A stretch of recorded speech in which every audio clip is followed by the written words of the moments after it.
students, welcome to Divine Channel. Here is Archie Jodhwani. Today we are talking about 841 Code Yoga Skill Education, class 11th, page number 22. हमने समझा था पहले अष्टांग योग के बारे में. उसका जो पहला पॉइंट है वो है यम. अब यमास जो हैं वो 5 कैटेगरी में डिवाइड होते हैं. दैट इज अहिंसा, सत्य, असत्य, ब्रह्मचार्य एंड अपरिग्रह. अहिंसा क्या होता है? The word ahimsa directly translates to not injuring और showing cruelty to any creature और ह्यूमन इन एनी फॉर्म. अहिंसा, सत्य, धर्म, ये आप जानते हैं कि अहिंसा यानी किसी को हर्ट नहीं करना, इंजर्ड नहीं करना, टॉर्चर नहीं करना, चाहे वो जानवर हो या इंसान हो. तो अहिंसा जो है वो पहला डिसिप्लिन है जो योगी को फॉलो करना पड़ता है. It is more than just obtaining from violence. It entails attentive consideration of other people and things as well as kindness and friendliness. सबके साथ भाईचारे का और काइंड हार्टेड रह के हमें बिहेव करना चाहिए. और it also has to do with our responsibilities and duties. यानी हम अपना कर्तव्य निभाते हुए अहिंसा का पालन करें, किसी को दुखाएं नहीं, किसी को हार्म नहीं पहुंचाएं, किसी का बुरा ना चाहें, किसी की बुराई ना करें और हमारे व्यवहार में हम हम्बल और काइंड रहें. ऐसा तो कर्सी and cause no harm in whatever situation. चाहे कैसी भी सिचुएशन हो, हमें किसी को तकलीफ नहीं देनी चाहिए. ये अहिंसा का पॉइंट आपको समझ में आ गया होगा. अब सत्य अंडरस्टूड है कमिटमेंट टू ट्रूथफुलनेस. अब अहिंसा का इंग्लिश मीनिंग क्या है? Compassion for all living things. आप अगर ये इंग्लिश नेम इनका स्पेसिफाई करोगे तो बहुत अच्छे मार्क्स आएंगे. आप अपने वर्ड्स में भी इसको लिख सकते हैं. सत्य, सबको पता है सत्य मीन्स टू स्पीक ट्रुथ. अब it is not always ideal to speak truth all of the time because it may inadvertently injure someone. We must think about what we say, how we say, and how it might affect others. हमें सोच समझ के बोलना चाहिए. बहुत बार सच भी किसी को तकलीफ दे देता है, तो ऐसा सच भी नहीं बोलना चाहिए कि किसी से को सच सुन के उसको मानसिक या तकलीफ हो या उन्हें प्रॉब्लम हो. तो सिचुएशन देख के बात करनी चाहिए कि हमें कहीं कहीं कहाँ क्या बोलना है और इसका रिएक्शन क्या आएगा. हम छोटी बातों को भी बहुत बढ़ा चढ़ा के बोलते हैं तो रिलेशनशिप्स ख़राब हो जाते हैं. तो ऐसे हमें समझदारी से काम लेना चाहिए कि ऐसा नहीं बोलना चाहिए कि जिससे कुछ हार्मफुल इफ़ेक्ट्स हों, किसी को तकलीफ़ हो. Satya should never get in the way of our efforts to practice अहिंसा.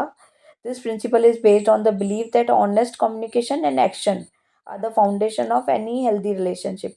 अगर हम अपने रिलेशनशिप में, अपने काम में प्योरिटी रखेंगे, ऑनेस्टी रखेंगे और सच्चाई का मार्ग अपनाते हुए चलेंगे, तो हमारे एक्शन में, हमारे कम्युनिकेशन में वो झलक ही जाता है.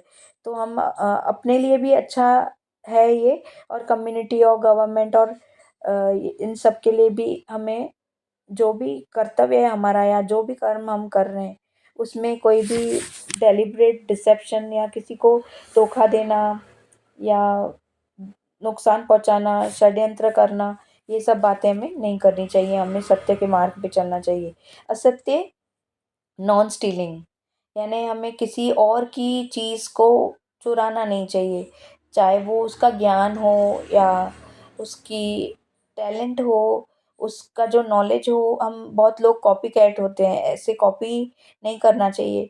किसी और दूसरे के पास ज़्यादा है, मेरे पास कम है, ऐसा भाव लाना.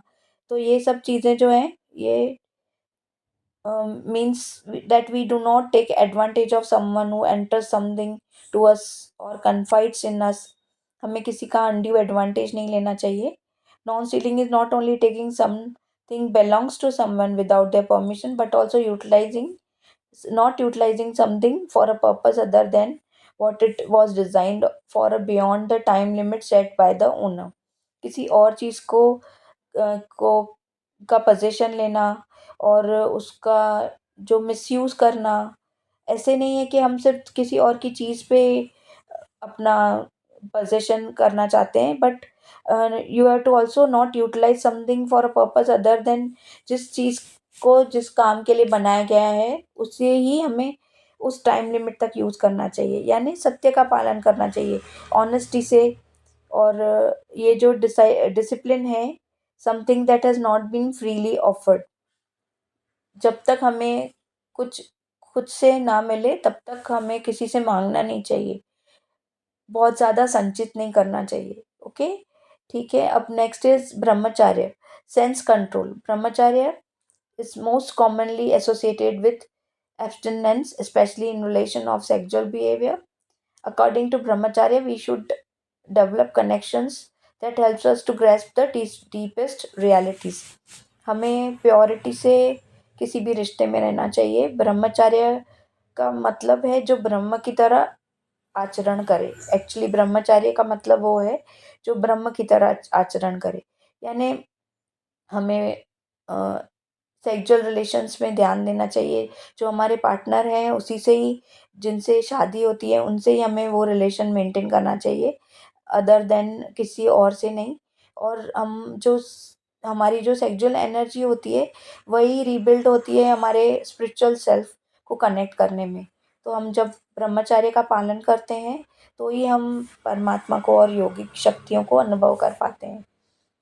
तो it is also implies we do not use the energy in any way that could be harmful to others. हम किसी और को तकलीफ दें ऐसा काम हमें नहीं करना चाहिए। तो next is aparigraha, neutralising the desire to acquire and hold wealth. बहुत ज़्यादा पैसे पैसे पैसे ग्रीडीनेस, और दूसरे का पैसा भी मेरे पास आए, बाय हुक और कुक मैं बहुत कमा लूँ, कोई भी हमारा राइट ट्रैक नहीं हो, यानी दूसरों को तकलीफ देके अब्यूज़ करके या दूसरों का धन लूटने का भाव, ऐसा नहीं लाना चाहिए। अपरिग्रह यानी बहुत ज़्यादा संचित करना, दूसरे के वेल्थ पे अपना हक जमाना या अनड्यू बिहेवियर करे, इलीगल बिहेवियर से, इलीगल वे से धन कमाना, ये सब जो बातें होती हैं ये योगी को शोभा नहीं देती हैं। इसलिए योगी को ये डिसिप्लिन रखना चाहिए कि दूसरों की इंसल्ट ना करें, दूसरों के पोजेशंस पे अपना हक ना जमाएं, और जो अपनी मेहनत से कमाया हुआ हो, अपना कॉन्फिडेंस भगवान पे अपना विश्वास रखते हुए अपना फ्यूचर खुद, करियर खुद बनाए, अपने पैरों पे खुद खड़ा हो। A parigraha also implies letting go our bonding to things and accepting that all only restrictions are implies and change. Aparigraha also implies letting go और बॉन्डिंग टू थिंग्स।